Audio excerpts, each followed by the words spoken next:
रामकृष्ण हरी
अवघे माझ्या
याद तरी यारे लागे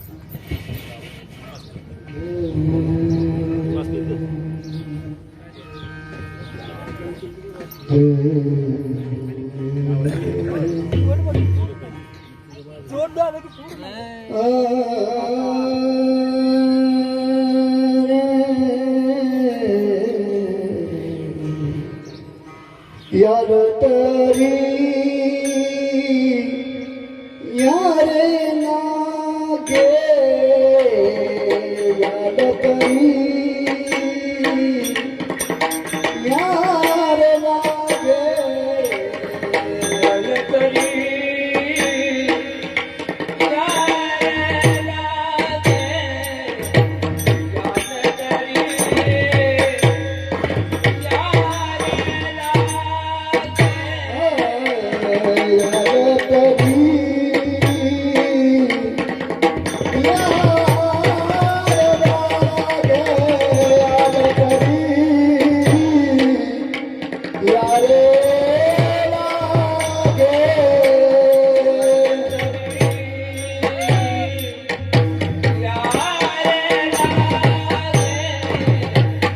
Yeah.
म्हणाल तरी अरे लागे अवघे माझ्या मागे मागे आज देतो पोट भरे पुरे म्हणाल तो वरी हळूहळू चाला कोणी कोणाशी न बोला आज देतो पोट भरे पुरे म्हणाल तो तुका म्हणे सांडा घाटे तुका म्हणे सांडा घाटे लिहिले नका बोली आज देतो पोट भरे पुरे म्हणाल तो वरी पांडुरंगा करू प्रसन्न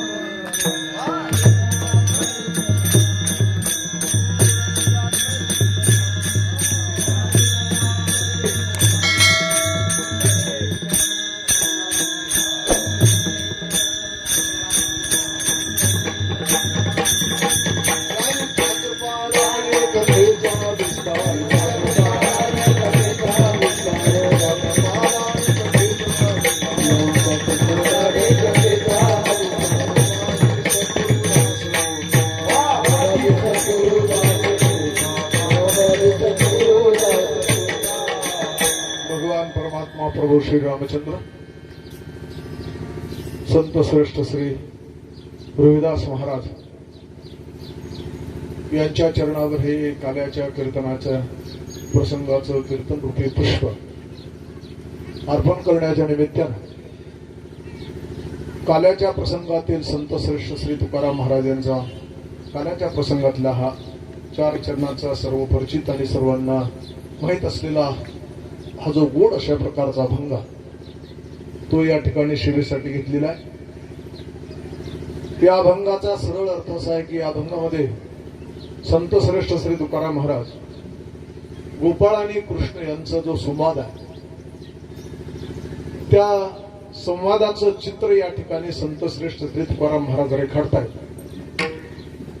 महाराज म्हणतायत आमचा जगदानी परमात्मा उभा राहिला आणि सगळ्या गोपाळांना हात वर करून हाका मारतो, या तुम्हाला यायचं तर माझ्या मागे आज तुम्ही या, लाग धरून या. जर तुम्ही माझ्या पाठीमागे आले तर मी तुम्हाला आज काय देणार आहे, तर आज मी तुम्हाला पोटभर देणार आहे. नुसतं पोटभर नाही तर तुम्ही जोपर्यंत पुरे म्हणत नाही तोपर्यंत मी आज तुम्हाला देणार. हे मी सगळं देतो खरं, पण तुम्हाला मात्र तुमच्या जबाबदाऱ्या आहेत, त्याच्यात 2 नियम तुम्हाला पाळावे लागतील. तुम्ही हळूहळू चालावं लागेल, कोणी कोणाशी तुम्ही बोलू नका. आणि असं जर जमत नसेल तर परत प्रपंचात तुम्ही जर गेला तर प्रपंचात जाताना एक नियम तुम्हाला सांगून ठेवतो की प्रपंचात मध्ये गेल्यानंतर जिथं जे घाटे म्हणजे घटिया किंवा ज्या गोष्टी ज्या उपयोगाच्या नाहीत त्यानं तुमचं पोट कधीच भरणार नाही. म्हणून तिकडे जाण्यापेक्षा इकडे माझ्या पाठीमागे या, मी तुम्हाला पोटभर देतो. अशा प्रकारचा हा अभंगाचा अर्थ. विठ्ठला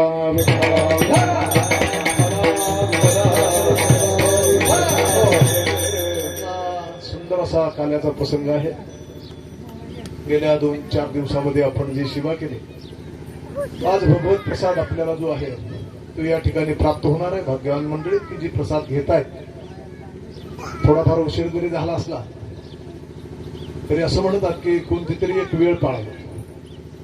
सुरू करायची पाळायला नाही आली तरी निदान शेवटची तरी पाळायला हरकत. आमच्याकडे एक गुरुजी होते, 8ला शाळा होती, ते 8ला शाळेत जाण्याच्या ऐवजी कधी 9ला जायचे, कधी 9:30ला जायचे, कधी 10ला जायचे. पण येताना मात्र ते बरोबर 5ला म्हणजे 5लाच गेटमध्ये घरी यायचे. त्यांना मी बऱ्याच वेळा पाहिल्यावर विचारलं, म्हणजे का गुरुजी शाळा कितीला असते? ते म्हणले 8 वाजता भरते. तुम्ही कधी 9ला जाता, 10ला जाता वगैरे, आणि येताना मात्र 5ला म्हणजे 5ला बरोबर येतात. म्हणजे साहेब त्याचं सांगायचं असं की शासनाने 2 वेळ दिल्या, एक सकाळची आणि एक संध्याकाळची. आता आपल्या कामानिमित्त सकाळची वेळ पाळता येत नाही, निदान संध्याकाळचं तरी करेक्ट पाळावी नाही का? तसं आपलं काही कीर्तनाचं आहे. आता विठ्ठला विठ्ठला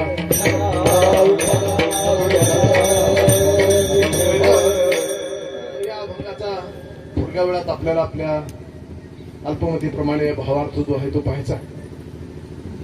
या अभंगामध्ये संत श्रेष्ठ श्री तुकाराम महाराज भगवान गोपाल कृष्ण आणि गोपाळांचा संवाद यांचं सुंदर अशा प्रकारचं चित्र जे आहे ते रेखाटतात.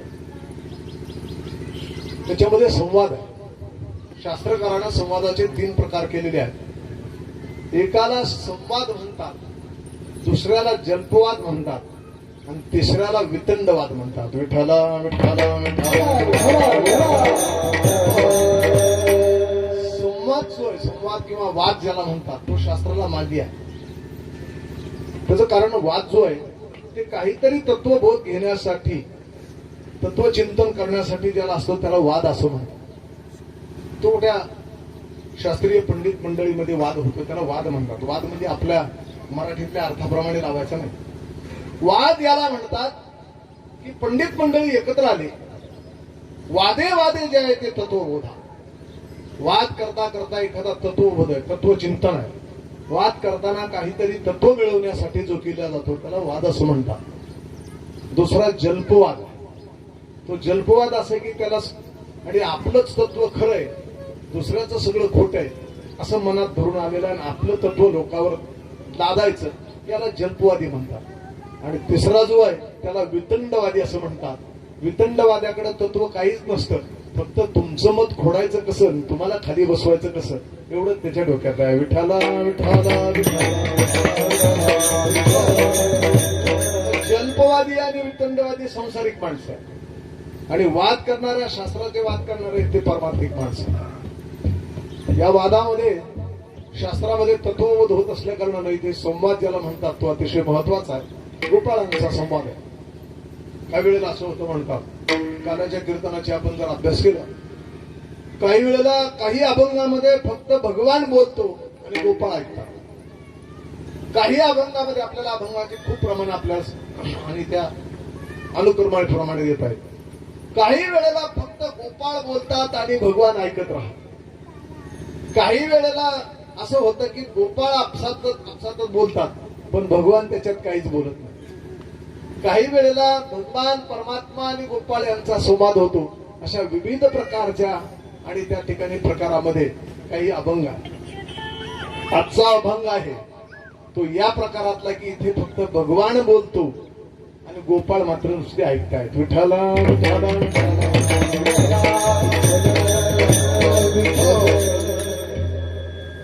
काही वेळेला बऱ्याच वेळेला असं होतं, गोपाळ मंडळी आपसात बोलतात, चला वळू गाई बैसू जेऊ एके ठाई. इथे फक्त गोपाळच स्वतःला बोलतो. काही वेळेला गोपाळाचा आणि भगवंताचा संवाद होत असताना भगवान सगळ्यांना सांगतायत, बाबा उद्या आपल्याला काला करायचा आहे आणि काल्यासाठी आवश्यक असणारे भोकरे भाकरी जे आहेत त्या सगळ्या तुमच्या जवळचं सगळं घेऊन या असं सांगत असताना सगळ्यांना सांगितलं, सगळ्यांनी माना डवलं. सगळे गोपाळ पुढे बसलेली आहे. सगळ्यांनी सांगितलं भगवान आणतो बर का, दोन्ही आणतो, नाही दिलं तर चोरून आणतो. गोपाळाने कबूल केलं. देवाने सांगितलं तुमच्या घरी दिलं नाही तर चोरून घेऊन या, पण आपापल्या घरून लोणी आणा. त्याच्यातला एक असा होता की तो कोपऱ्यात बसलेला होता आणि तो काही मान डवलेला आणि कृष्णाला काही बोललं नसो. तो एका बाजूला हिरमुसला होऊन बसला आणि त्यावेळेला त्यांचा संवाद सांगताना असं म्हणतात, कृष्णाला विचारलं, का रे बाबा तुला काल्याचा प्रसाद पाहिजे का नाही, उद्या काला मिळणार आहे. म्हणले पाहिजे ना. मग तू लोणी घेऊन येणारच का नाही. म्हणले नाही घेऊन येऊ शकत. म्हणले का. त्याचं कारण सांगतो, घरी हरी माझ्या कोणी सुद्धा नाही, आमच्या घरी कोणी नाही. तुका म्हणे हरी माझे कोणी नाही, घरी आमच्या कोणीच नाहीये, मला कोणी नाही, माझ्याकडे चोरून आणायला काही नाही. असा दिनवाणी एका बाजूला बसलेला आहे. पण भगवान परमात्मा दयाळू अंतःकरणाचा आहे. त्याला जवळ बोलवून घेतलं कृष्णाने गोपाळाला, आपल्या छातीशी लावलं, त्याच्या पाठीवरून हात फिरवला आणि त्याला सांगितलं, बाबा तुझ्या घरी कोणी नसू दे, तुला काही नसू दे, मिळू दे, माझं लोणी तुला देईल, हरकत नाही ना. मग उद्या काल्याला ये. विठाला विठाला. हा गोपाळ आणि देवाचा संवाद, दोघं एकमेकाशी बोलतो.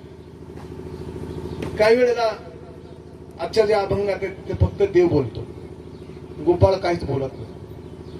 आजच्या अभंगामध्ये भगवान फक्त बोलताय.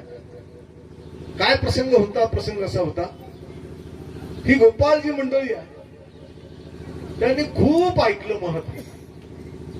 आणि त्यांच्या अंतकरणात अशी इच्छा निर्माण झाली जशी आपल्या अंतकरणात आता इच्छा आहे की आपल्या काल्याचा प्रसाद आपल्याला थोडाफार मिळावा. अशी अंतकरणात तीव्र अशा प्रकारची इच्छा धारण करून ही गोपाळ मंडळी ज्यावेळेला भगवान कृष्णाकडे आले आणि हात जोडले आणि सांगितलं, कृष्णा आमची इच्छा आहे. कृष्णाने विचारलं, ही इच्छा तुमच्या अंतकरणात निर्माण कशी झाली काल्याचा प्रसाद मिळावा अशी, नाही का? म्हणजे त्याचं महत्व संतांच्या मुखातून आणि सगळ्यांच्या मुखातून ऐकलं. फार महत्व आहे. किती आहे? म्हणजे आम्ही महत्व पहिल्यांदा असं ऐकलं की हे कुठंच मिळत नाही, फक्त इथं मिळतो तुझ्या सानिध्यामध्ये. स्वर्गात गेलं, स्वर्गात नाही, स्वर्गापेक्षा श्रेष्ठ असणारी जी भूमी आहे तिला वैकुंठ म्हणतात. ते वैकुंठात सुद्धा हे मिळत नाही. वैकुंठी तो ऐसे नाही, वैकुंठी तो ऐसे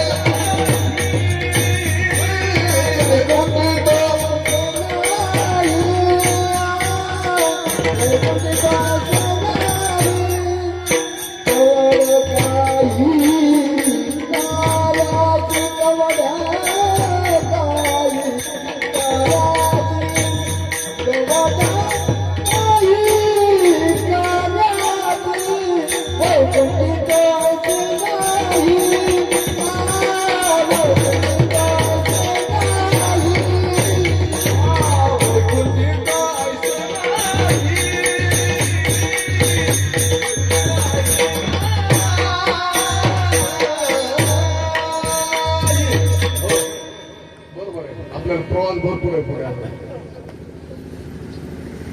वैकुंठामध्ये असं मिळत नाही, स्वर्गात तर नाहीच नाही.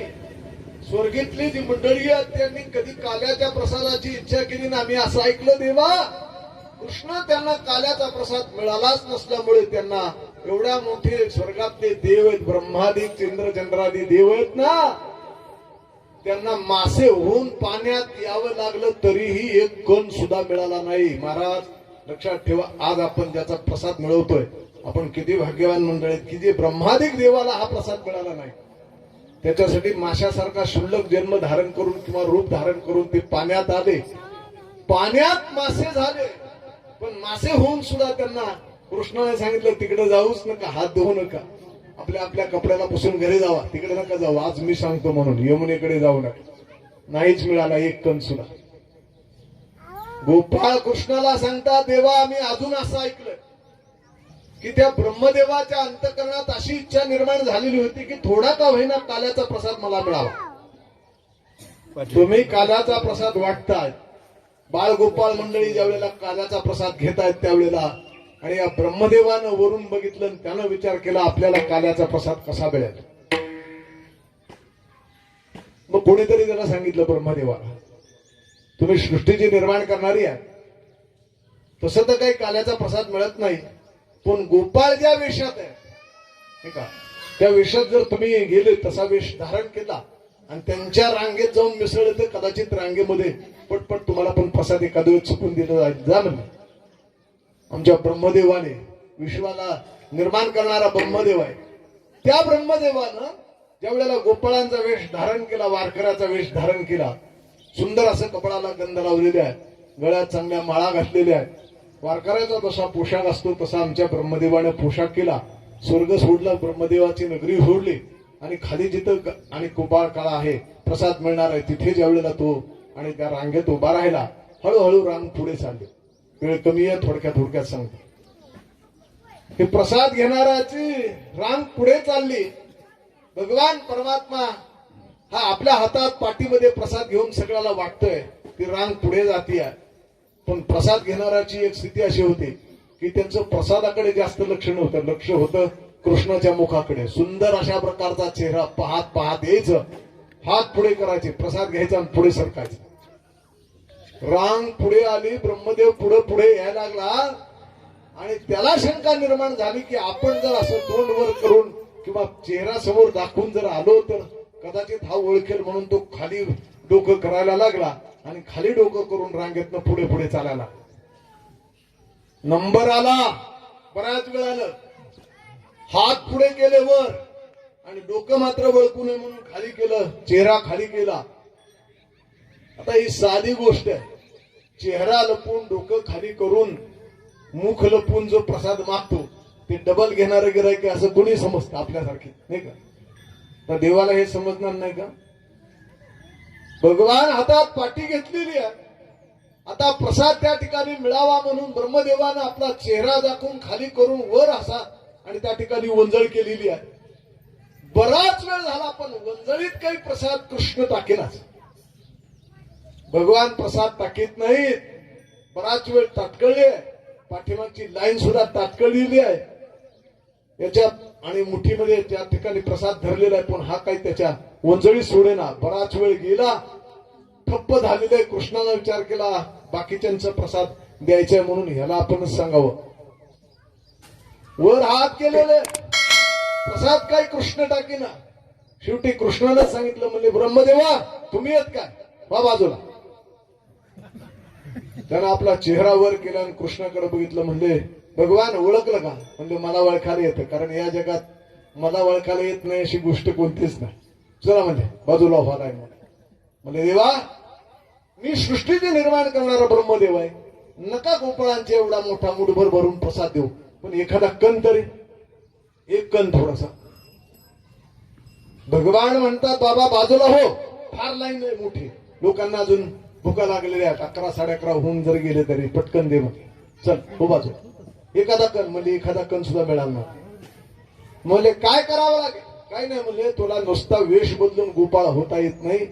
ब्रह्मपदाची गादी सांभाळून तुम्ही जर काल्याची अपेक्षा करीत असाल तर काल्याचा प्रसाद तुम्हाला मिळणार नाही.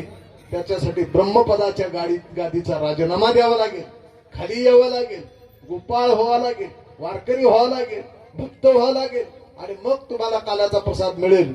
हा देवाचा सल्ला आमच्या ब्रह्मदेवानी ऐकला आणि म्हणून ब्रह्मदेव ब्रह्मसोपान तो झाला सोपान देवाच्या दृष्टीनं ते आले. मग काल्याचा प्रसाद विठाला विठाला.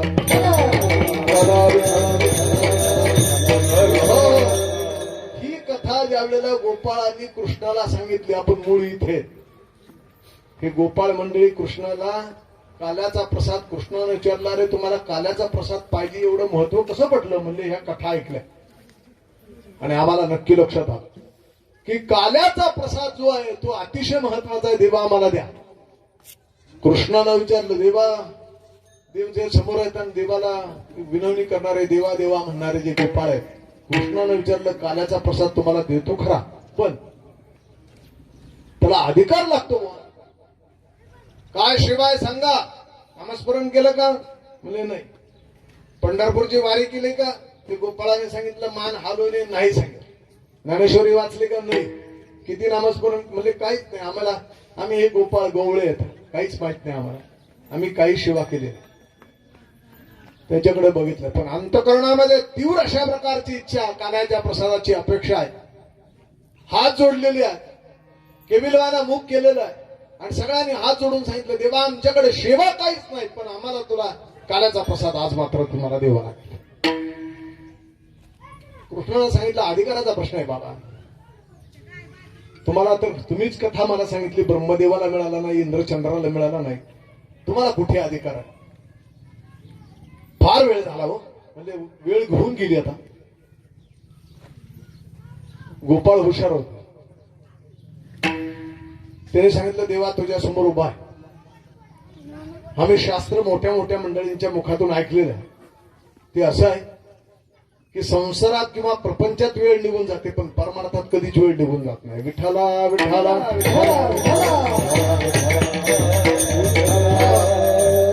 प्रपंचातली वेळ निघून जाते. म्हणून वेळ निघून जाण्याची आत प्रपंच करायचा असतो बरं का. प्रपंचाला एक ठराविक वेळ आहे. एखाद्या माणसाला कायद्याप्रमाणे वय दिलेलं लग्नाचं 21 वर्ष 18 वर्ष असं, आणि तो जर 17व्या वर्षी म्हणला बाबा मला लग्न करायचं, जमणार नाही. वेळ निघून गेली. प्रपंचाला एक ठराविक वेळ आहे. एखादा मनुष्य त्याचं वय वर्ष 75 आहे. तो म्हणला आता 2 मजली बिल्डिंगच बांधतो म्हणला मोठी 75 वर्षी. म्हणजे बुवा कसं काय? म्हणजे नाही बांधायच्या. त्यानं जर बिल्डिंग बांधायला घेतली तर वास्तुशांती प्रथम वर्ष श्राद्ध एकाच दिवशी ना काय का दुसरं काय होणार. वेळ निघून गेली. प्रपंचातल्या वेळा निघून जातात लक्षात ठेवा. म्हणून सांगितलं योग्य वेळेला योग्य जर गोष्ट झाली नाही तर प्रपंचातली वेळ जात असते. चणे खायचे असेल सुपारी खायची असेल तर तोंडात दात असले तर ठीक आहे, नाहीतर दात निघून गेले मग सुपारी द्या म्हणले चालणार नाही. वेळ निघून गेली. प्रपंचातल्या वेळा निघून जात. शास्त्राने आपल्याला सावध करताना असं सांगितलं बाबा सावध हो. निर्वाण दीपे किम तैलदानम. दिवा विझून गेला आणि मग पळत पळत गेला एखादा माणूस म्हणजे तेल टाका लवकर. आता समय जरी भरून टाकली तर दिवा विझून गेल्यावर तेल टाकण्यात अर्थ नाही. घरामध्ये चोरी होऊ नये म्हणून पहारा करायचा होता, पण पहारा करायला सुरू करायला उशीर झाला. अगोदरच चोरी होऊन गेली मग हे झोपेतनं उठले म्हणजे चला पहारा करायला. काही उपयोग. महाराज म्हणतात एक प्रपंचामध्ये वेळ लागते आणि त्या वेळेत जर झालं तर ठीक आहे, ती वेळ निघून गेली तर काहीच नाही. पण त्याच्या वेगळी गोष्ट आहे त्याला परमार्थ म्हणतात. परमार्थामध्ये वेळेचा काही प्रश्नच येत नाही. काळाचा प्रश्न आहे, वेळेचा प्रश्न आहे. अनेक ठिकाणी आपल्याला साधू संतांनी सांगितलं काळ वेळेचा प्रश्न तुमच्या डोक्यात ठेवूच ना. काळ वेळ नाम उच्चारिता नाही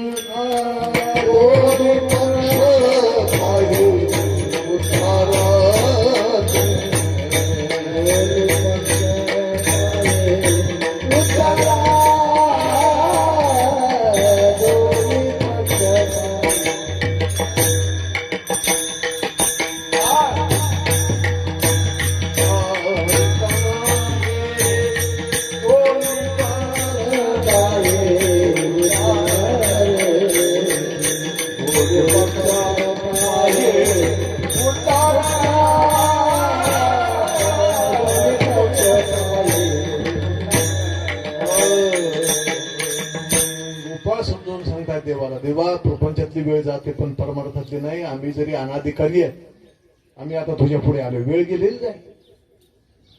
तू जगदानी परमात्मा आहे, विश्वाचा चालक मालक आहे, करता धारता त्या ठिकाणी शास्त्रानियंता तू आहेस. तू समोर आहे. वेळ जात नसती परमार्थातली. त्याला वेळ नाही काळ नाही. सांगा म्हणले वाल्या कोळ्याला कोणत्या वेळेला परमार्थ घडलेला? थेट शेवटच्या वेळेला. आजा वेळा होता, मरायची वेळ आली, पुत्राच्या निमित्तानं नारायण नारायण हाक मारली. ती शेवटची वेळ असताना सुद्धा त्याला शेवटच्या वेळेला त्या ठिकाणी अशा प्रकारचा आणि त्या ठिकाणी त्याला फायदा झाला. काही गोपाळ हुशार होते. गोपाळानं कृष्णाला सावध केलं. म्हणले देवा गीता तुम्ही सांगितली ना? म्हणले हो. मग गीतेत तुम्ही असं कसं बोलला? म्हणजे काय बोललो? तुमचा श्लोक आहे अंतकाले चिमामेव स्मरणमुक्ता कलेवरम.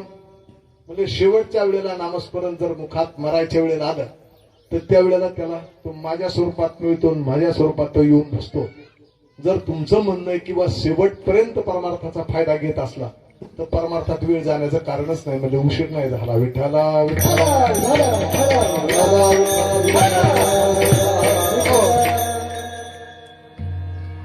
ही जी मंडळी आहेत ना देवा बरोबर वाद करणारी मंडळी आहेत, त्याला संवाद भक्त असाच वाद करतो रे. करू आवडीने वाद करू आवडीने वाद करू आवडीने वाद करू आवडीने वाद तुमच्या सुखाचा संवाद तुमच्या सुखाचा संवाद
असं नातं असतं. देवाशी असं वाद संवाद करायचे एक नटखट नातं असतं. गोपाळाचं आणि कृष्णाचं नातं तसं आहे. वाद करायला सुरुवात केली. देवा असं का नाही होत सांगा. तुम्हीच गीतेमध्ये असं लिहिलंय की शेवटच्या वेळेला नामस्मरण वेळ कुठे गेली. आम्ही आज तुमच्या समोर आलोय म्हणून देवाशी अशी भांडायची सुद्धा तयारी असते. त्याला मोठा अधिकार लागतो. आपला अधिकार नाही, ताकद नाही, आपल्याला भीती आहे देवाची. लोक देवाला प्रेमाने फार मोठा नातं निर्माण झालंय म्हणून नमस्कार करीत नाही. कशामुळे मी तर बरीच लोक आमच्या देवीच्या देवळात पाया पडताना फटाफट तोंडात हाणून घेताना बघतो. का का त्यांच्या मनात अशी भावना आहे न जाणू देव असला तर काही आपलं बरं वाईट करू नये वाक्याने म्हणून ते पुन्हा त्याला भीतीपुटी त्याचा नमस्कार तसा अज्ञान आहे. त्याच्या समोर उभा राहून त्याच्याशी वाद करण्यासाठी मोठं धाडस लागतं.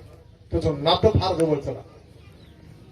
साधू संतांनी त्याच्या पुढे उभा राहून त्याला कधी काही काळी राग आला तर शिवे दिल्या. रामदेव महाराज देवाच्या पुढे उभा राहिले आणि देवाला खुशाल बोलू लागले. निकवड्या निष्ठुरा लाज नाही तू. देवाला लाज नाही असं म्हणणं इतकी सोपी गोष्ट नाही. ताकद लागते त्याला. उभी राहुनी अंगणी शिवाय देते दासी दे.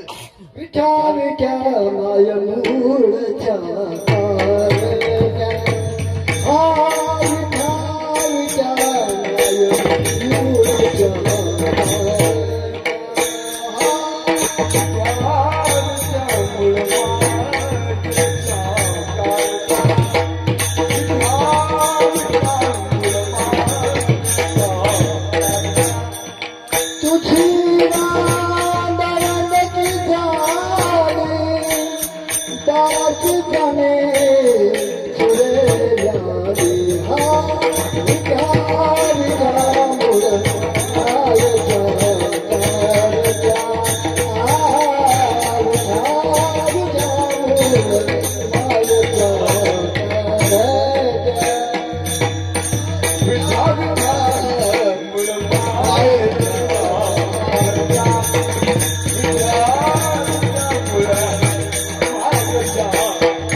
देवाच्या पुढे गोपाळ उभा राहिले. आपला विषय येतो. कृष्ण समोर आहे, गोपाळ समोर आहे आणि एकमेकाशी वाद करायला लागले. देवा तू म्हणतो वेळ गेलेली आहे, तुम्ही काहीच परमार्थ केला नाही, तुम्हाला अधिकार नाही काल्याच्या प्रसादाचा. पण आम्ही सांगतो देवा तुमचंच म्हणणं वेळ जातच नसते. परमार्थात कोणत्या वेळेला कधीही परमार्थ करायला मोकळी काय. संत श्रेष्ठ श्री तुकाराम महाराज म्हणतात माग काय केलंय ते बघू नका, चला पुढे पुढे जामीन आहे तुका.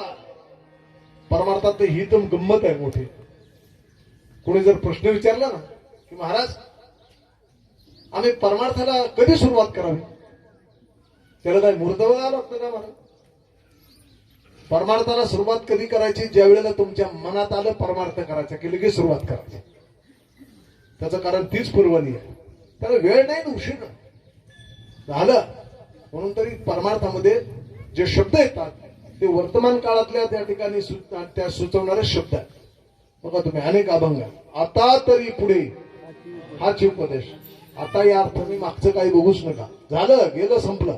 आता परमार्थ करा वाटतो ना, वेळ नाही गेलेली आहे. अंतकाळामध्ये मुखात नामस्मरण आलं तरी चालतंय शेवटच्या क्षणाला. अनेक उदाहरणं सांगता सांगता वाद करायला सुरुवात केली आणि सांगितलं देवा तुला माहित नाही का राजा परीक्षितीला किती दिवस उरले होते. 7 दिवस. जाऊ द्या म्हणजे परीक्षितीचं. त्या खटवांग राजाला किती वेळ उरला होता. तासभर उरला होता. मग तासभर उरला तरी परमार्थ करता येतो. तुम्ही म्हणताय तुम्हाला उशीर झाला, काल्याच्या प्रसादाला मागं काही शिवा केली नाही. देवा, हे तुमचं बोलणं चालणार नाही. आमचं ऐकावं लागेल आणि आम्हाला काल्याचा प्रसाद द्यावा लागेल. कृष्ण या युक्तिवादाला हसले मोठ्या मोठ्याने आणि सांगितलं, अरे भलेच हुशार आहेत बरं का तुम्ही. चला म्हणते, तुम्हाला प्रसादाची अपेक्षा आहे का? पण एक करावं लागेल. म्हणजे काय करावं लागेल? मी तुम्हाला आज प्रसाद देणार आहे, तुम्ही म्हणता त्याप्रमाणे देणार आहे, पोटभर देणार आहे. पण तुम्हाला त्याच्यासाठी काय करावं लागेल? जी गोष्ट करावं लागेल ती मी सांगतो. तुम्ही आज फक्त एक करा, माझा लाग धरा आणि माझा लाग धरून माझ्या पाठीमागे या. ही गोष्ट अभंगाच्या पहिल्या चरणामध्ये महाराज सांगतात. या रे लागे, या रे लागे, या रे लागे, या रे लागे, या रे लागे, या रे लागे,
विचार करण्यासाठी आपल्या पुढे अभंगाचं पहिलं चरण ठेवले.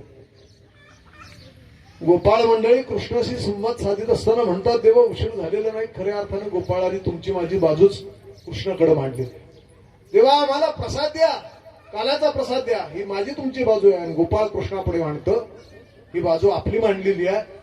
कृष्णानं ती बाजू मान्य केली, सांगितलं चला, नसला अधिकरण, काही सेवा नसली तरी फार काही उशीर झाला नाही. आता तुम्हाला काल्याच्या प्रसादाची इच्छा निर्माण झालेली ना, चला मी तुम्हाला प्रसाद देतो. नको द्या, असो काहीच नाही तुमच्याकडे, ना भक्ती ना वैराग्य, नाही तुम्हाला त्या ठिकाणी योग साधना, कर्म साधना, कोणती साधना केली नसली तरी आहेच तसे आहेत ना तुम्ही. चला आहे तसे माझ्या पाठीमागे या. चला म्हणले गोपाळांनो, नसू द्या, तुमच्याकडे कुठलाच अधिकार निर्माण नाही झाला तरी चालेल, पण तुम्ही माझ्या पाठीमागे एकच करा. आता चला माझ्या पाठीमागे या. आलं तरी या रे लागे. शब्द महत्वाचे, फक्त थोडासा विचार करायचा. शब्द महत्वाचा म्हणजे एक शब्द जर तिथे घातला नसता तर आपण सगळेजण त्याच्या पाठीमागे गेलो असतो तर सगळ्याला प्रसाद मिळाला असता. पण इथे शब्द एकच आहे बरं का. एक शब्द जर नसता, बऱ्याच वेळेला असं आहे, संत वाङ्मय फार कठीण आहे, लक्षात ठेवा. एका शब्दानं सगळा घोटाळा होऊन जातो. बघा तुम्ही, धन्य ते संसारी दयावंत आणि अंतरी असं जो एक शब्द आहे, तिथं ते शब्दाला जास्त महत्व आहे. ते जर काढून टाकला तर धन्य संसारी दयावंत अंतरी आणि अंतरी, पण तिथे ते शब्दानं बाकीच्यांची व्यावृत्ती केली. एकच शब्द असा असतो की बाकीच्यांची व्यावृत्ती होते, निघून जातात तुमच्या माझ्यासारखी मंडळी, बाजूला पडतात. इथे सगळ्यांना बोलवलंय असं नाही, तर इथे एक शब्द कठीण आहे. तो शब्द म्हणजे लाग. याल तरी या रे लागे. हा लागे शब्द नसला ना तर आपण सगळे त्याच्यात बसलो असतो. लागे शब्द आला म्हणजे काय? लाग या शब्दाचा अर्थ शास्त्रानं सांगितला, देवाच्या पाठीमागे जावं लागतं. पण लाग धरून म्हणजे काहीतरी देवाशी संबंध जोडून देवाच्या पाठीमागे जावं लागतं. मोकळं जाऊन उपयोग नाही. विठ्ठला विठ्ठला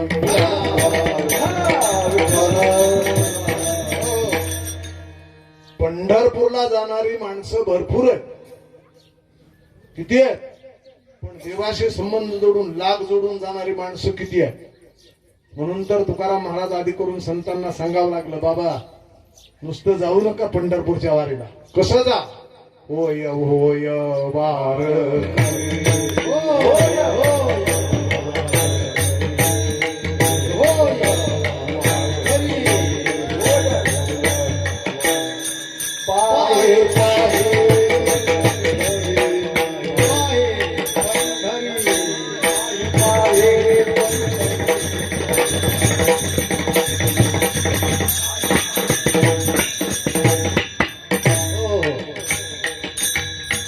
पंढरपूरला जायचंय, पण नुसतंच पायी जायचं नाही ना. काय होऊन जायचं? वारकरी व्हायचं नाही. वारकरी होण्यासाठी बाह्य आणि अंतरलक्षण युक्त करून त्या देवाशी लाग जोडावं लागेल. वारकरी म्हणून नातसंबंध जोडावा लागेल आणि मग पुढे देव चालतो आणि त्याच्या पाठीमागे आपण चालतो. जोडलंय का नातं? विचार करा. नुसतं मागं नाही यायचं, लाग जोडायचा.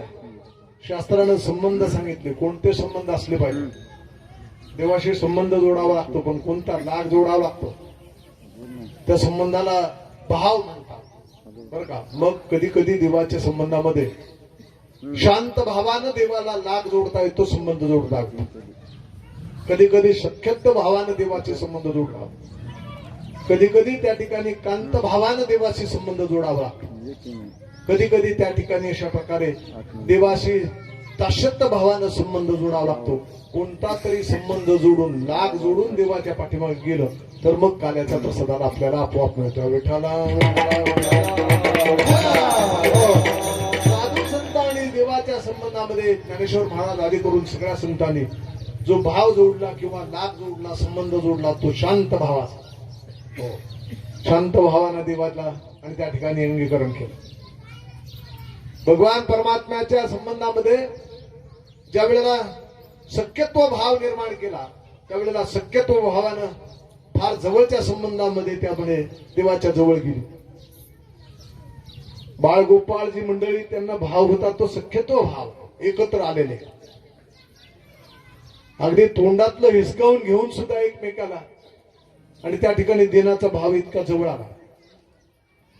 तोंडात ताक भरून आणलं, कृष्णाला हाका मारली, आणि आत मात्र तक्रार चालली होती बलराम दादाची की म्हणले आपला कृष्ण आईला सांगत होता हा फार आजागळे, दुसऱ्याच्या तोंडातलं ओढून खातो, आजागळे, त्याला काहीच कळत नाही, घरी मिळत नसल्यासारखं दुसऱ्याचं उष्टन तोंडातलं ओढून ओरबडून खातो.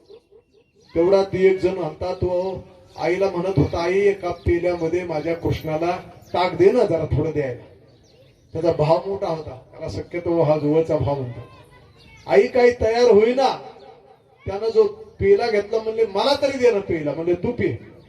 पिण्याच्या निमित्तानं त्यानं आपला तोंडाचा चंबू सगळा भरून घेतला त्या पेल्यातल्या संपूर्ण ताकानं. नाही पळत पळत आला तर आत ही तक्रार चालू होती, हा आजागळ्या कोणाच्या तोंडातलं खातो आणि वरबडून घेतो, अशी तक्रार आत चालू असतानाच हे बाहेरून कृष्णाला खुणत होत. कृष्ण इकडे म्हणजे बोलता तर काय ना, तोंडामध्ये ताक आहे,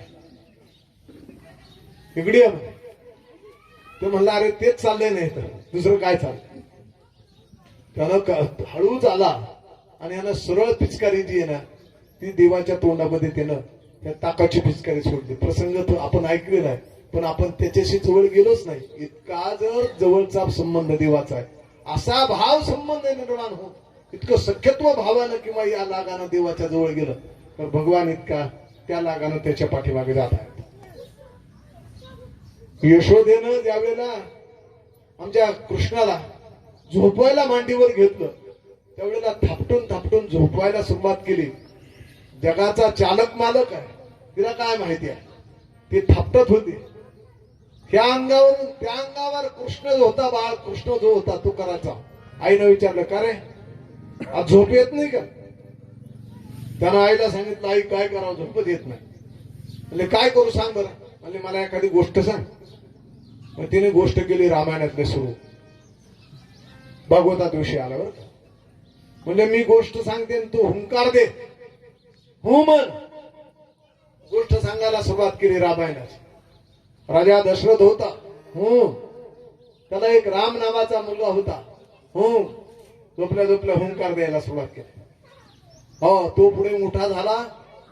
त्यानं त्या ठिकाणी जे शिवधनुष्य भंग केलं आणि स्वयंवरामध्ये सीतेला घेऊन लग्न झालं.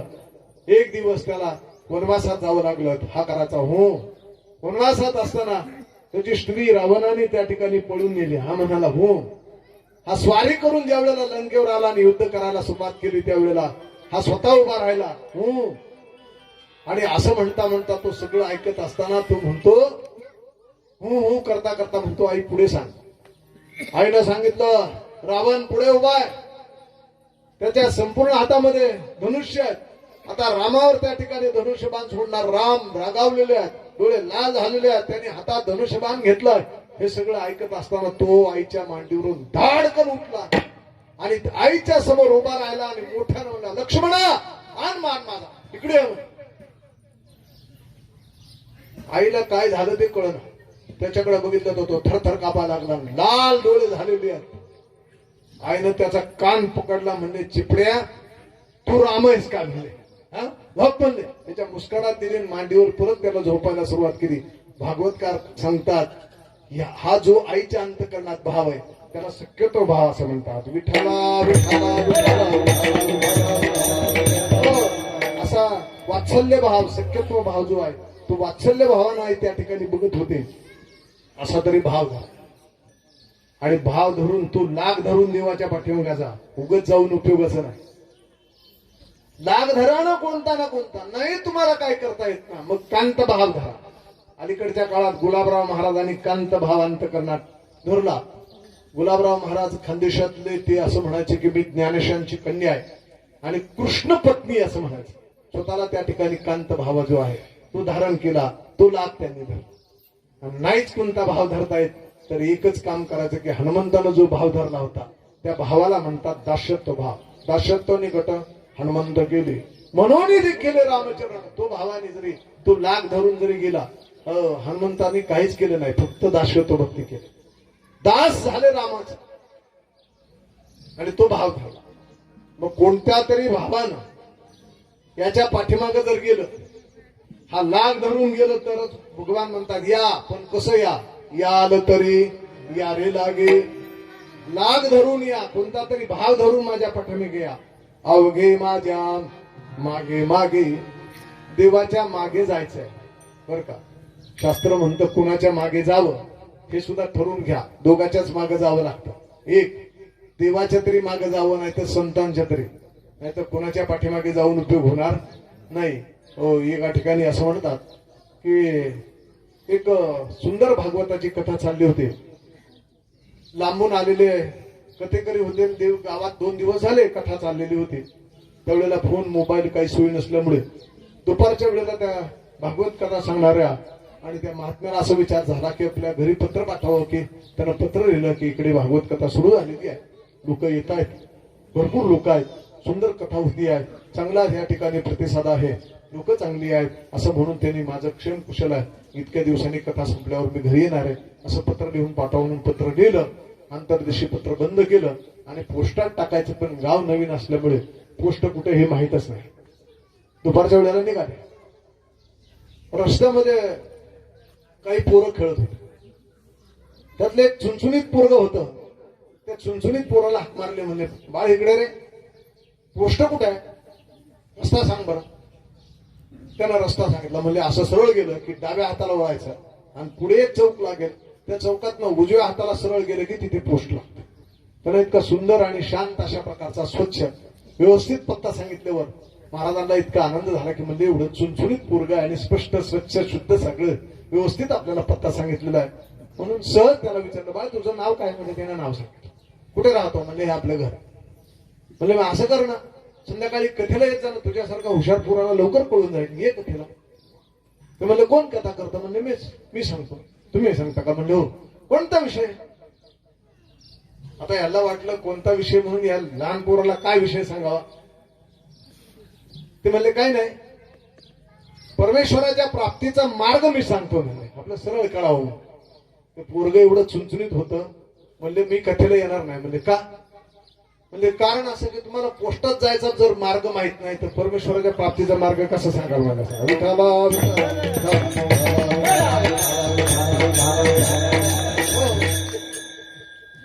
शब्दछल करणाऱ्या माणसाकडे जाऊन उपयोग नाही. देवाच्या आणि संतांच्या पाठीमागे जर गेलं तर असं म्हणतात यांच्या पाठीमागे राहू. म्हणून कृष्णानं ह्या सगळ्याला सांगितलं, याल तरी या रे लागे अवघे माझ्या मागे माझे, माझ्या पाठीमागे सगळे तुम्ही या. त्यातल्या लोकांनी विचारलं, गोपाळाने विचारलं, देवा चला येतो, कोणता तरी लाग धरून तुमच्या पाठीमागे संबंध जोडून येतो. पण तुमच्या बरोबर आल्यावर काय मिळणार आहे, कधी मिळणार आहे, किती मिळणार आहे हे जरा सांगा बरं. या सगळ्या प्रश्नाची उत्तर अभंगाच्या दुसऱ्याच्या.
गोपाळाला सांगितलं चला माझ्या पाठीमागे काहीतरी संबंध जोडून चला.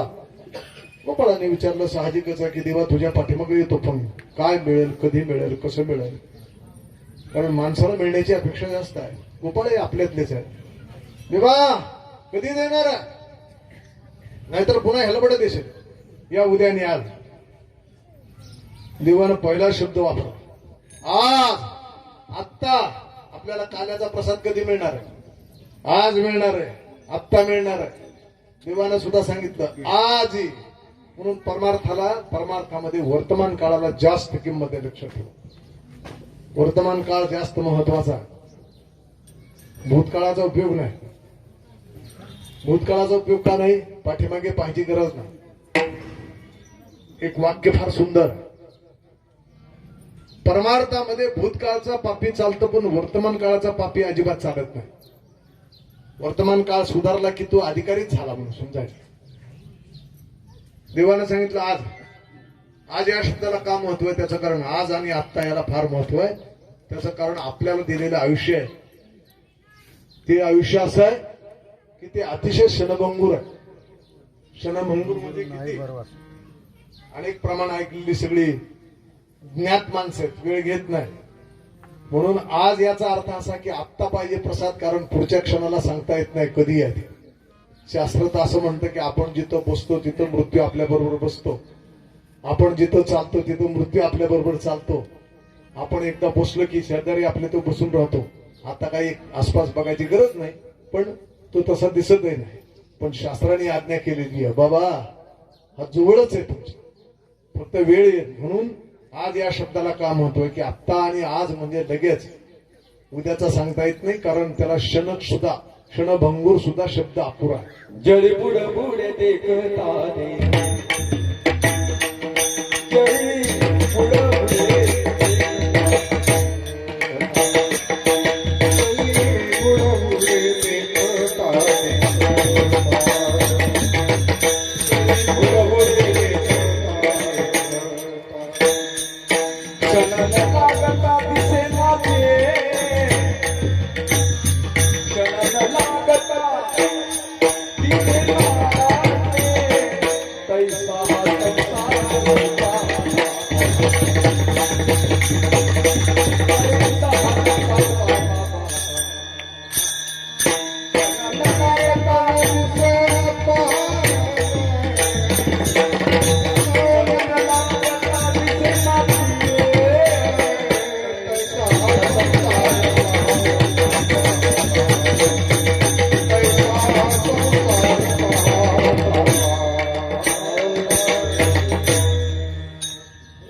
बुडबुडा किती वेळ असायचा? तेवढा वेळ सुद्धा आपल्याला वेळ नाही. म्हणून आत्ता हा शब्द वापरला. आज आत्ता देत. परमार्थामध्ये आज या शब्दाला जास्त महत्व. महाभारतामध्ये कोणी याचक धर्मराजाकडे गेला आणि संध्याकाळ झाल्यामुळे धर्मराजाने त्याला सांगितलं जा सकाळी भरपूर धन तुला देतो. आता नाही म्हणजे बंद झालं.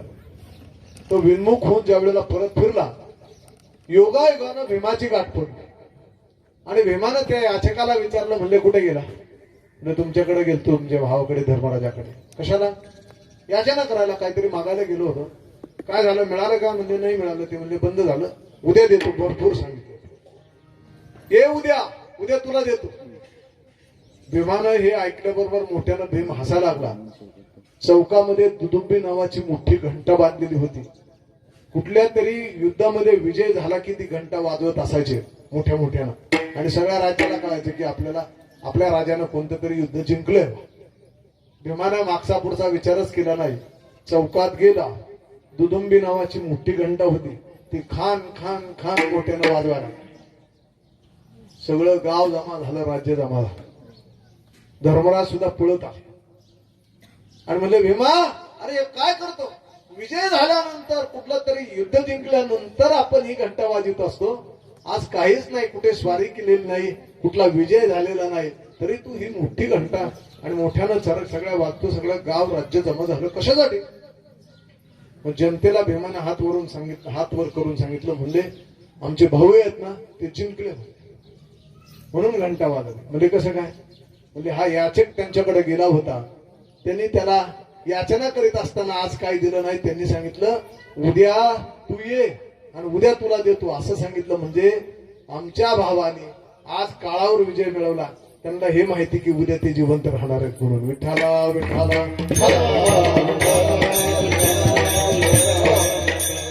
शहाण्याला शब्दाचा मार असतो. त्याने सांगितले भीमा बरोबर आहे, तुझं चुकलं म्हणलं. त्याचं कारण असं आहे की म्हणून हे देवाला माहित असल्या कारणाने देवाने सांगितलं उद्या देतो परवा देतो नाही, आज दे तू पोटभरी, पोटभर देतो तुम्हाला. पोटभर ह्या शब्दाचा अर्थ काय, पोट भरतं का त्याचा विचार करा बरं का. हो, पोटभर नाही होत कधी. बघा माणसाचं पोट कदाचित भरेल पण मन भरत नाही. नीट आहे का बरं का. कदाचित पोट भरतं, भरपूर जेवला, पार त्याला अखंड असं नाव आहे. अखंड म्हणजे इथपर्यंत भरला. असं तोंड उघडलं तर काय कायच्या तोंडातनं बुंदीचा लाडू दिसतो असा, इतका त्याला अखंड म्हणतो. पाहुण्याने आग्रह केला घ्या एक लाडू, भरपूर खाले बा. पण दुसरा जवळचा पाहुणा आला आणि परत तो 2 लाडू वाढायला लागला. म्हणले घ्या, म्हणले काय नाही इथपर्यंत आले हो, आता बस म्हणले. नाही म्हणले घ्यावं लागेल. आता पोट भरलं होतं पण मन भरलं नाही लाडू म्हणून. तो म्हणला असं करा, तुमची इच्छा आहे ना 2-4 बांधूनच द्या, म्हणजे संध्याकाळी खातो.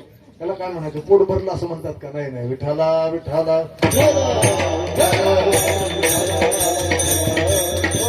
पोट भरणं वेगळं आणि मन भरणं वेगळं.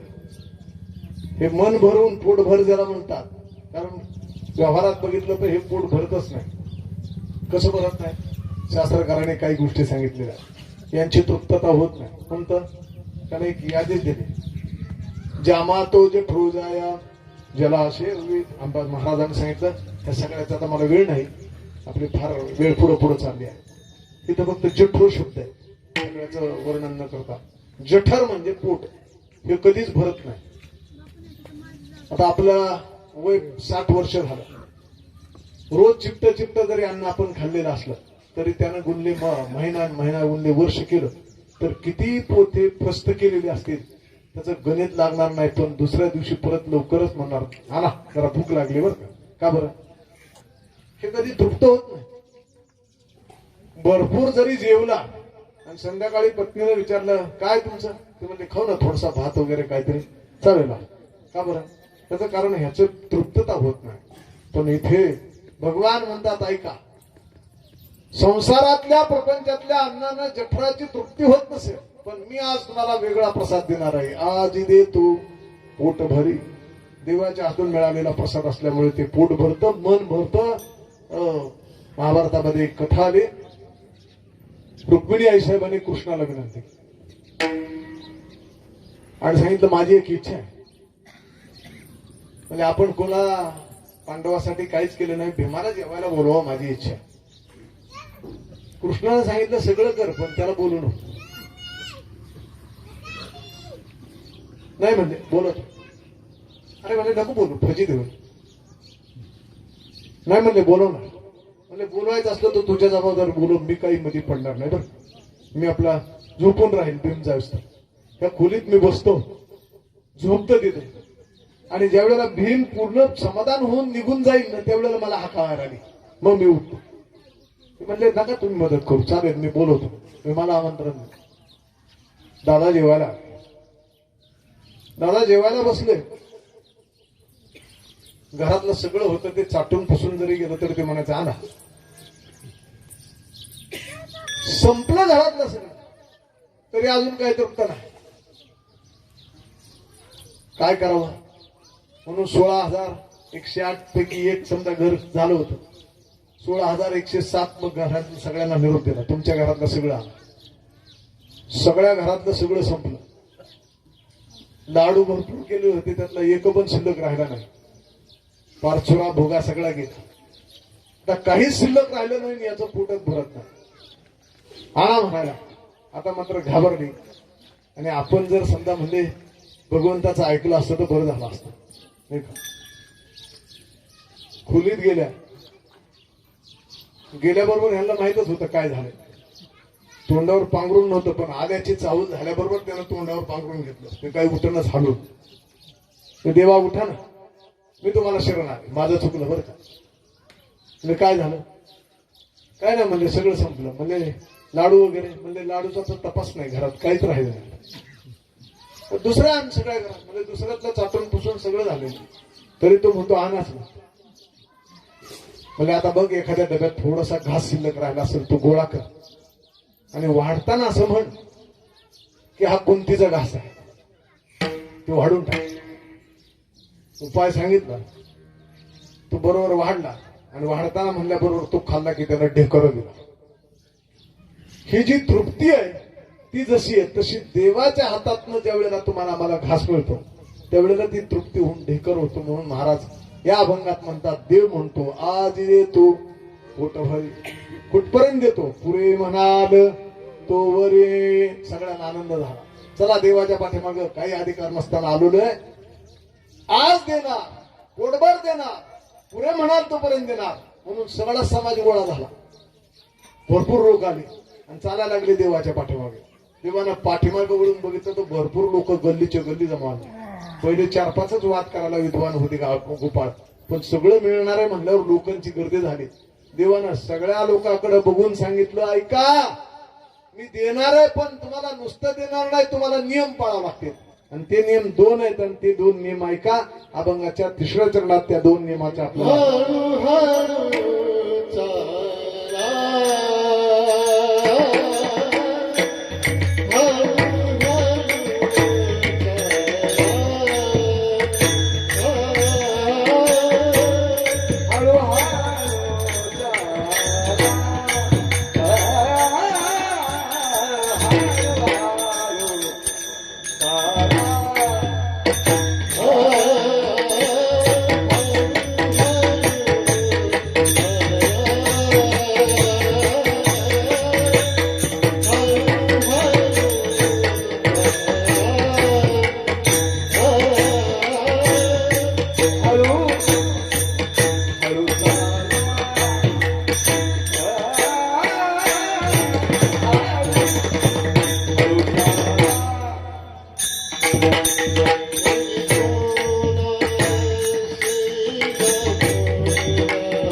ऊन लागते का?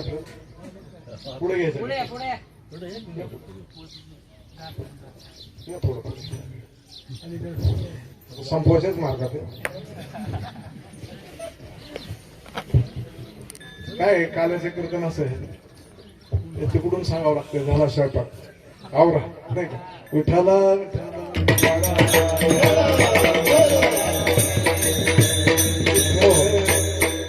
झालं थोड्या वेळ आहे.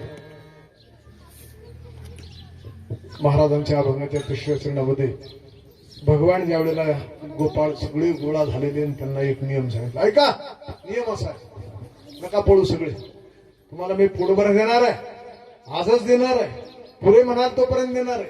पण तुम्हाला ह्या 2 गोष्टी कराव्या लागतील. कोणत्या 2 गोष्टी आहेत? ते परमार्थात महत्वाच्या 2 गोष्टी ऐका. हळूहळू चाला, कोणी कोणाशी न बोला. चालायचे हळूहळू आणि कोणाशी काही बोलायचं. परमार्थातले 2 नियम इथे सांगितलेले आहेत. हो, काव्याचे अधिकारी होण्यासाठी हे 2 नियम आहेत. चालायचे हळूहळू. त्याचा अर्थ काय? हळूहळू चालणं म्हणजे काय? हळूहळू चालणं म्हणजे परमार्थामध्ये काही गोष्टी महत्वाच्या आहेत. ऐका, थोडक्या वेळात सांगतो. खरं तर काव्याचं कीर्तन 4-5 तास तरी पाहिजे, पण नाही आपल्याला मिळू शकत नाही का? संपलं आपलं बरं का, घाबरू नका. परमार्थातल्या काही पायऱ्या. पहिली त्याला पुरुषार्थ नावाची पायरी, दुसरी प्रार्थना आहे, तिसरी प्रतीक्षा आहे आणि 4थी पायरी ज्याला प्रसाद. प्रसादाच्या पायरीवर येण्यासाठी ह्या 3 पायऱ्या चढाव्या लागतात. पहिल्यांदा पुरुषार्थ करावा लागतो, काम क्रोधादेवी करावं जिंकावं लागतं.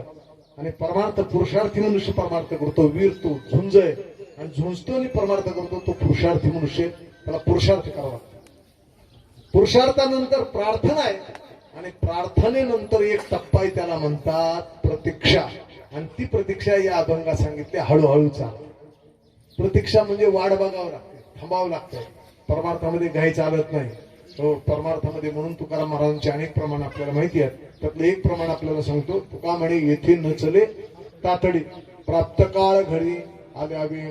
तातडी चालत नाही, घाई करून चालत नाही. परमार्थाला फल मिळण्यासाठी लगेच्या लगेच नाही, बरं का. हो, लगेच्या लगेच फल परमार्थात नसल्यामुळेच पंचायत आहे. त्याला वाट खूप बघावं लागतो. एक जन्म वाट बघावं लागेल का ते पण सांगता येत नाही. सयुगाचा भक्तनामा भाग 4 युग जन्माला झाले. शबरीला वाट बघावं लागली. रामप्रभूंची सेवा केली 8 वर्षाची असताना. श्रीराम जय रामचा जप केला 8 वर्षाची असताना सुरू केला. आणि ही शबरी जप करते रात्रंदिवस त्या ठिकाणी. अशा प्रकारे रामप्रभूंची आठवण अंतःकरणात ठेवून रस्त्यावर उभा राहून रामाचा जप करते. 8 वर्षाची लहान असणारी शबरी तारुण्य प्राप्त झालं. तरुण शबरी प्रौढ झाली. प्रौढ शबरी म्हातारी झाली. 80 वर्षाची झाली. आणि ज्या दिवशी शबरीला भगवान परमात्मा प्रभू रामचंद्रजी भेटले, तो शबरीच्या जीवनातला शेवटचा दिवस. इतके दिवस वाट बघावा. आता आपली फार गडबड आहे. आपली गडबड म्हणजे आज माळ घातली की उद्या चमत्कार झाला पाहिजे.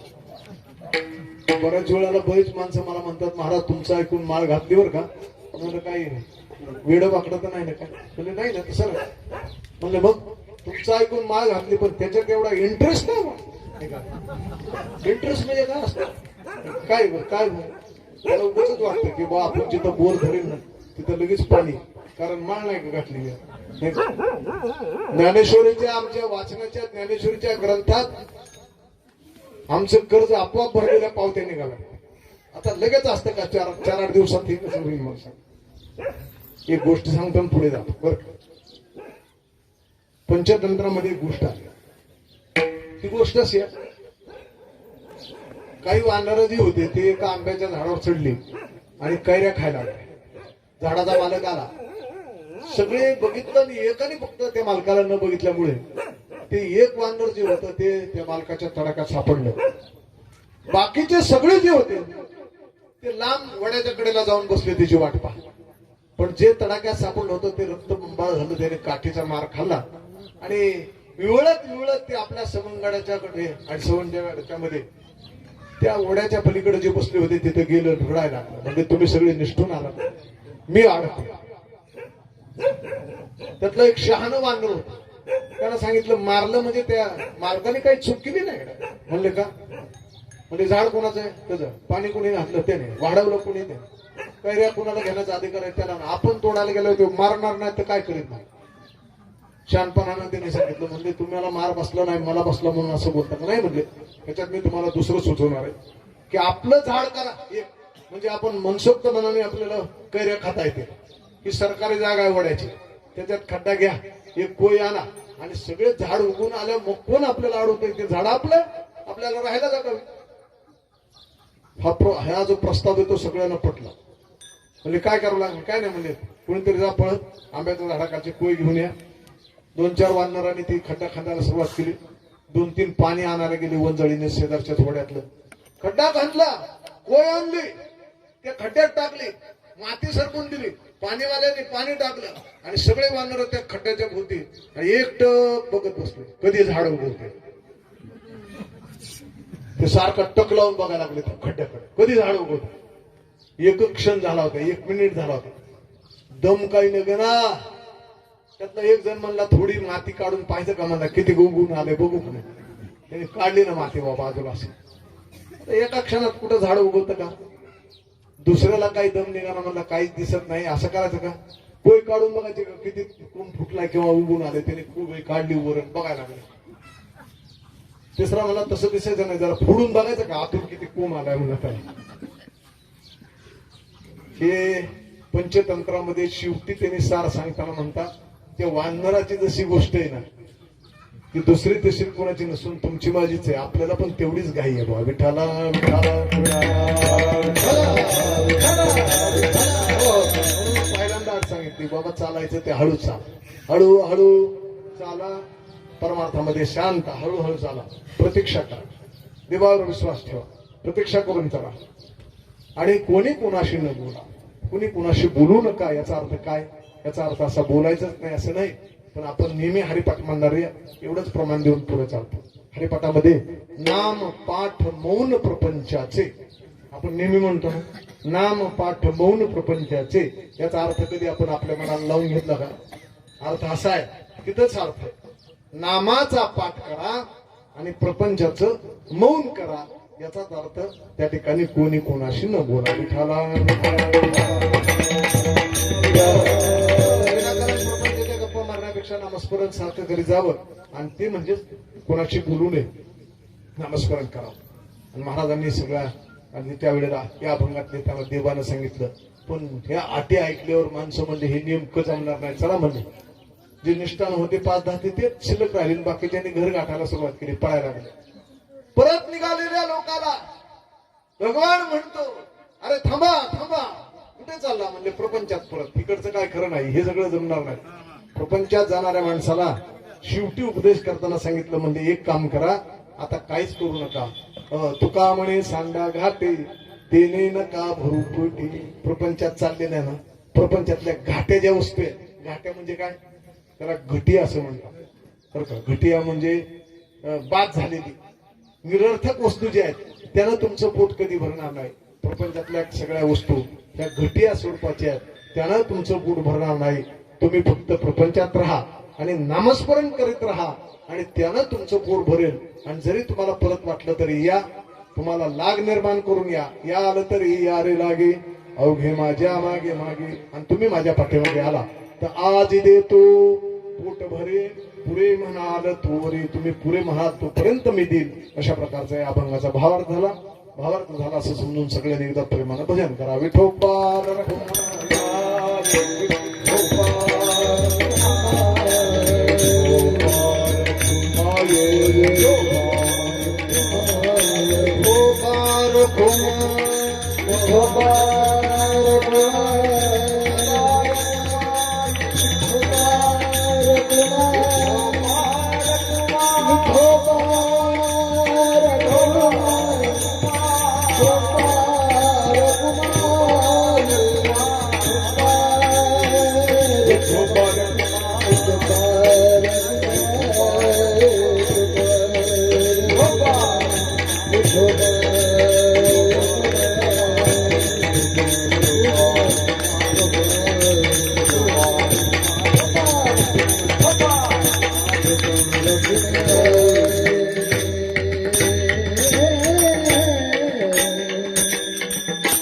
तरी यारे लागे अवघे माझ्या मागे मागे आजी देतो पोट भरे पुरे म्हणाल तोरे हळूहळू चाला. कोणी गुणाशी न बोला तुका म्हणे सांडा घाटे तेने नका भरू पोटे. आजी देतो पोट भरे पुरे म्हणाल तोरे. विठाला विठाला विठाला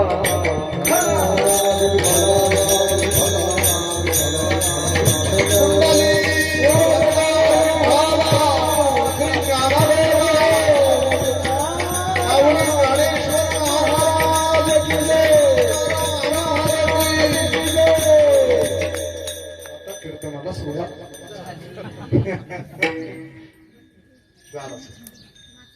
थोडसा नियमाप्रमाणे थोडस चरित्र सांगतो, एक 5 मिनिट. भगवान परमात्म्याचा अवतार झाला, अलौकिक दिव्य स्वरूपाचा अवतार आहे. जन्माला आलेला त्याला लीला करायला सुरुवात केली आणि त्यानं सांगितलं की मी जन्माला आलो. 8 वर्षाची मूर्ती समोर प्रकट झालेली आहे. आईने सांगितलं बाबा तू 8 वर्षाचा आहे, असं पूर्व जन्माला आला असं सांगता येत नाही. लहान हो. तो लहान होत होत होत गेलं. आईच्या मांडीवर असा लहान स्वरूपाचा झाला. तो आईला म्हणायला लागला की आई बास काय एवढं लहान होणं. आता हे लहान होणं मोठं होणं त्याला जमतं. अशी कला आपल्याला पण वाटते की आपलं 65 लागल्यावर परत आपलं 25 यावं, नाही होतं ना आपल्याला? होत नाही मला. शास्त्रात असं सांगतात, शास्त्र असं म्हणतं एक गोष्ट आली ती परत जात नाही. एक गोष्ट गेली की परत येत नाही. जीवनातलं तारुण्य गेलं की परत येत नाही. म्हातारपण आलं तर परत कधी जातच नाही कधी आपल्या बरोबर. आपल्याकडे नाही, त्याला अलौकिक म्हणतात. नवल केवळे नवल केवळे नकळे कानोबाचे कोडे. त्या कानोबाचं कोड कळतच नाही. ते नवल आहे मोठं बा. तो लहान झाला, आईच्या मांडीवर आला. 8 वर्षातनं ते आता जन्मलेल्या पोरासारखा झाला. आईच्या चेहऱ्याकडे बघितलं आणि आईला सांगितलं, आई बास काय एवढं लहान. आई म्हणली, अरे बास लहान झाला बरोबर आहे, आता तुला सगळंच होत आहे ते मोठं लहान वगैरे, पण तुला हे कसं कळत नाही. जन्माला आलेलं पोरग बोलत नसतं, आता बोलणं बंद करणं बा, नाही का. म्हणले बोलणं बंद करू तर काय करू. जन्माला आलेलं पोरग रडतं आणि रडलं तर काय होईल म्हणले, आवाज बाहेर जाईल. आणि म्हणून भीती वाटायला लागली आणि त्यांनी सांगितलं याला लपवा म्हणले. त्याला लपवून टाकलं, कुठेतरी लपवा. अशी गडबड आई बापांची सुरू झाल्याबरोबर त्यांनी सांगितलं घाबरू नका. वडिलांना वसुदेवाला हाक मारली, इकडे या बाबा म्हणे, मी सांगतो तसं करा. काय करा, काही नाही, मला उचला आणि गोकुळात नेऊन सोडा. आणि म्हणून त्यांनी काना सांगितलं. त्यांनी काय सांगितलं, कान इथून सुरुवात होते. कार्याच्या कीर्तनाला सुरुवात कुठून होते, नंदाच्या घराला. मला गोकुळाला घेऊन जा. आपल्याला सगळ्याला कथाभाग माहिती आहे. उचललं, नंदाच्या घराला घेऊन जाण्यासाठी आपल्याला सगळ्याला माहिती आहे. पाठीमध्ये घातलं आणि तो आता गोकुळात आला. बाळकृष्ण नंदा घरी आनंदल्या नरनारी. कृष्ण गोकुळात आला. कृष्ण गोकुळी जन्मला, नाही का. महाराज म्हणतात तो आला आणि सगळ्या गोकुळामध्ये आनंदाला पारावर नाही. गोकुळीच्या सुखान अंतपार नाही लेखा. बाळकृष्णंदा घरी आनंदाल्या नरनारी. सगळ्यांना आनंद झाला आणि सगळ्यात, आणि त्या ठिकाणी बातमी पसरली. भगवान परमात्मा आहे, अवताराला आलेला आहे. बाललीला खूप वर्णन केलेले, तर आपण ते वाचावे. भागवतामध्ये आपण वाचा. मोठा आनंद देऊन जाणारी कथा आहे त्या. खाल्ले ते खावे वाटे, पुन्हा पुन्हा त्या ठिकाणी खाल्लेलं खावंसं वाटतं. तसं कृष्णाच्या कथा जी आहे ते वाचत जाव्या. माणसं म्हणतात वाचायला महाराज कुठं आम्हाला सवड आहे. म्हणजे थोडी सवड काढा. म्हणजे थोडी काय नाही, तुम्हाला जमतं पण आम्हाला जमत नाही. काय सांगावं तुम्हाला, आम्हाला तर मरायला सवड नाही. आता मरायला सवड असते का मला असते, सवड मिळते. थोडस वाचलं पाहिजे. कृष्णलीला उत्तम अशा प्रकारच्या. बालवयातला कृष्ण रांगायला लागलेला, घरामध्ये वेगवेगळ्या लीला तो करतोय. आणि तो लीला करीत असताना घरातलं जे लोणी आहे ते लोणी त्या ठिकाणी तो चोरून नेत असत. एकदा दोनदा आईनं बघितलं. देवानं चोरी केली म्हणजे दुसऱ्या घरातली चोरी केलेली नाही. देवानं चोरी केली म्हणजे धनाची, पैशाची, नाडकाची चोरी नाही केली, लोण्याची चोरी केली.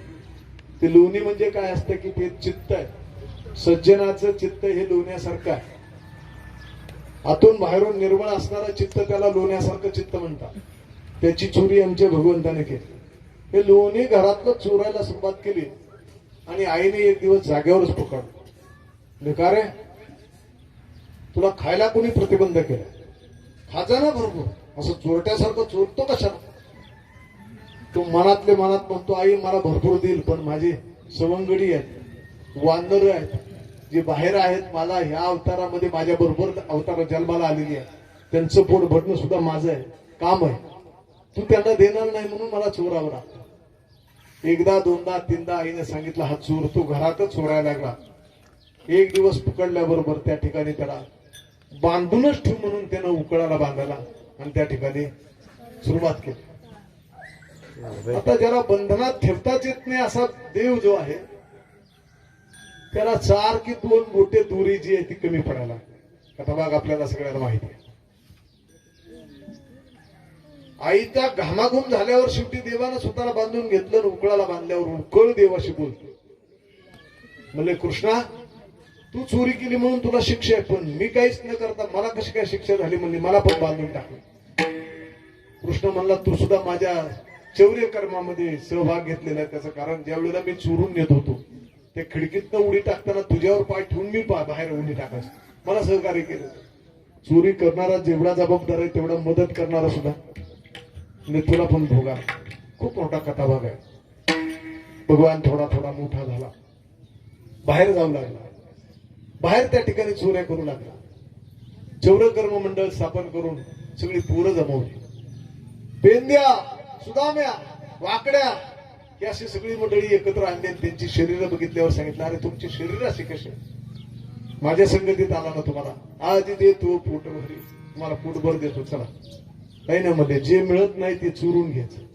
अनेक ठिकाणी चोऱ्या व्हायला, चोऱ्या करण्यासाठी साहित्य वापरलं गेलं ते सगळे आपल्याला माहिती. आपण बहुश्रुत मंडळीत मी सांगत नाही, एकच फक्त थोडीशी गोष्ट सांगून हा विषय इथे थांबवतो. खूप चोऱ्या व्हायला. एका ठिकाणी हा गेला, बरोबर चोरी करीत असताना नेमकंच पकडलं सगळे बुद्धिमान असेल, दोन्ही खातानाच पकडलं. तो खोलीत जाऊन घुसलेला होता. ती गवळण आली आणि तिने सांगितलं, आता मुद्देमाल असेल तुला पकडलाय म्हणून. ती पटकन बाहेर आली, कडी लावली आणि म्हणले, तसं नाही, आता हे कुणालाच पटत नाही ना, हा चोरी करतो, आता मुद्देमाला सकट आहे. सगळ्या गोकुळाला आणि याच्या आईला सुद्धा गोळा करू बोलू ना. गोकुळात हिंडायला गेले. चला, कृष्ण पकडला, तुम्हाला पकडता आला नाही पण मला पकडायला मिळाला. सगळं गोकुळ येताना सगळे धावत आले. हे घरापर्यंत येऊस तर तिचा मालक जो होता तो कामावरून सुटून घरी आला. त्यानं बघितलं आपल्या घराला कडी लावलेली आहे, काय भानगड बा म्हणून त्यानं पटकन कडी उघडली. कडी उघडली, बरोबर हा बाहेर पडला कृष्ण. मालक आत शिरल्याबरोबर त्यानं बाहेरून कडी लावून घेतली आणि वर जाऊन लांब बसला. सगळं गोकुळ गोळा झालं. एकतर आलं त्यावेळेला बायको घरी नव्हती, तिने कडी लावलेली, आणि आता बाहेरून कुणी कडी लावली म्हणून रागवलेला. तो धडाधडा दार वाजवायला लागला. त्याचीच बायको त्याला म्हणायला लागली, छोरा थांब जरा मध्ये, अजून सगळे गोळा होते. तो आतून वाजवायचा, थांब चोरा थांब, आता पकडला गेला. आपलीच बायको चोर म्हणते म्हणून अजून रागवला. सगळं गोकुळ गोळा झालं आणि आता कडी उघडल्याबरोबर ज्या वेळेला ते त्या बाईचा मालक नवरा जो बाहेर पडल्यावर काय अवस्था झाली याचा विचार तुम्हीच करावा. विठाला विठाला विठाला, अशा खूप गमती जमती. आणि सगळं वैतागून गेल्यावर एकदा सांगितलं, आता पास म्हणते, जा म्हणले, आता शाळेत जा. त्यावेळीची शाळा कोणती आहे? तुम्ही आता खांद्यावरी घोंगडी, हातामध्ये काठी, धेनू चारायला तुम्ही घेऊन जा म्हणून हा रानात त्याला पाठवला. सवंगड्याच्या समत्वाच्या प्रकारचा वेगवेगळे खेळ त्या ठिकाणी खेळायचा. सवंगड्याने एक दिवस सांगितलं, देवा खेळायचं कुठपर्यंत, पोटात आता भूक लागलेली आहे, सगळं आवडता येतं बरं का आपल्याला लवकर लवकर. प्रसाद, काल्याचा प्रसाद द्या. देवानं सांगितलं, आणा सगळ्या शिदोऱ्या. त्या सगळ्या शिदोऱ्या एकत्र केल्या, सुंदर काल्याचा प्रसाद तयार केला. कमलाच्या आकारामध्ये सगळ्यांना, त्या कमलाकार सगळ्यांना बसवलं आणि मध्ये भगवान कृष्ण त्या ठिकाणी उभा राहिले आणि सांगितलं, आज मी तुम्हाला पोटभर देणार आहे, घ्या सगळ्या. तो कृष्ण आता प्रसाद वाटतो. म्हणून अशी श्रद्धा ठेवा, अशी भावना ठेवा की त्यावेळेचा कृष्णाचा प्रसाद आहे ना तोच. भानुदास किती गात प्रसाद देतो पंढरीनाथ, तोच भगवान या ठिकाणी आपल्याला प्रसाद देतो. त्याचं कारण भगवंतानं सांगितलं, नामस्मरण जिथं आहे तिथं मी असतो, मीच प्रसाद देतो. त्या भगवंताचा प्रसाद आपल्याला, आणि त्या गोपाळांना तिथं जसा मिळाला तसाच संतांच्या कृपेनं या ठिकाणी आपल्याला मिळणार आहे. गीता संतांचा नामस्मरण. ज्ञानेश्वर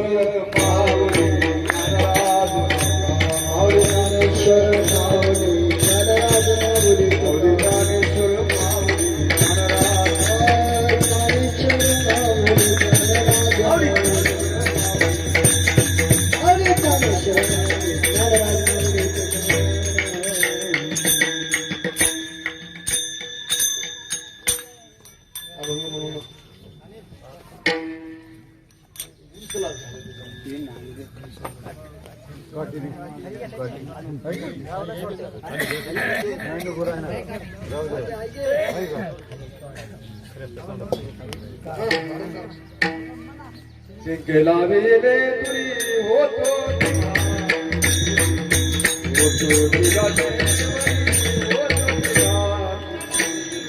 तुम्ही वारे डोहीकडे मुख पसरून गडे मुख पसरून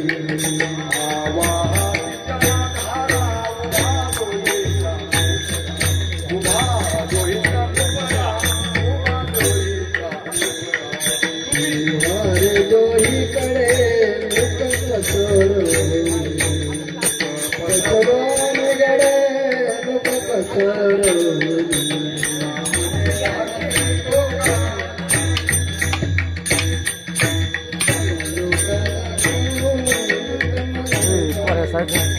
तुम्ही वारे डोहीकडे मुख पसरून